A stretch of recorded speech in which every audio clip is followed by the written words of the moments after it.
April 2026 marks the end of an era at Apple.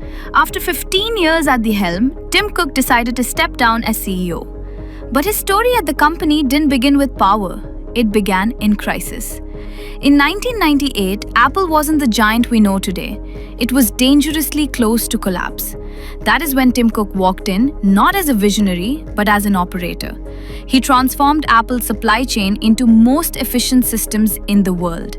He cut costs, improved efficiency obsessively, and became the quiet force behind its comeback. While Steve Jobs painted the vision, Tim Cook built the engine that could actually deliver it, on time, at scale, to millions. Over the years, Tim Cook became more than an executive. He became a confidant. Then came September 2011. Steve Jobs passed the baton and the world held its breath.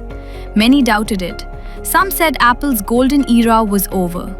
Tim Cook never flinched. He never tried to be Steve Jobs 2.0. Tim Cook knew better than anyone that you can't replace irreplaceable. Instead, he became himself. Less a rock star CEO, more a head of state. Less fire, more steel. And slowly, Apple grew.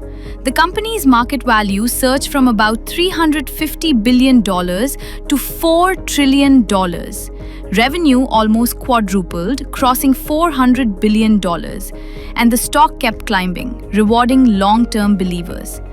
Yet, Tim Cook didn't reinvent Apple, he refined it. The iPhone remained at the heart of everything.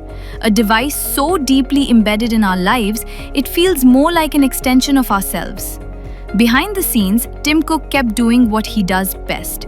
He turned the supply chain into a global masterpiece, scaling production in China and ensuring the company could deliver millions of devices with precision. And when iPhone growth began to slow, Cook saw what others missed. He found that the real gold wasn't just in selling hardware, it was in the ecosystem wrapped around it. Services became Apple's second engine, generating hundreds of billions and turning one-time buyers into lifelong subscribers. Then came one of his toughest tests, geopolitics. Rising tensions between the U.S. and China threatened to disrupt Apple's entire business model. But Cook didn't just send a memo, he got on a plane.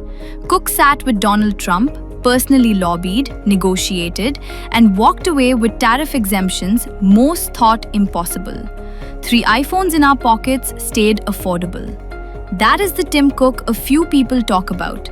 He was never trying to be Steve Jobs. He didn't chase the spotlight. He didn't sell dreams. Instead, Tim Cook led with calm in moments of chaos. And that difference defined Apple's last 15 years. On September 1st, Tim Cook will step down as Apple's CEO. And the man set to take over, John Ternus, Apple's hardware chief, calls Tim Cook something simple and profound: a mentor. Cook never chased the spotlight. He was the steady hand who turned a struggling company into the most valuable business in human history. But the question remains, can Apple's next chapter match the scale of the last? Because replacing a visionary is hard, but replacing a steady hand that turned vision into a $4 trillion reality, that might be even harder. Only time will tell.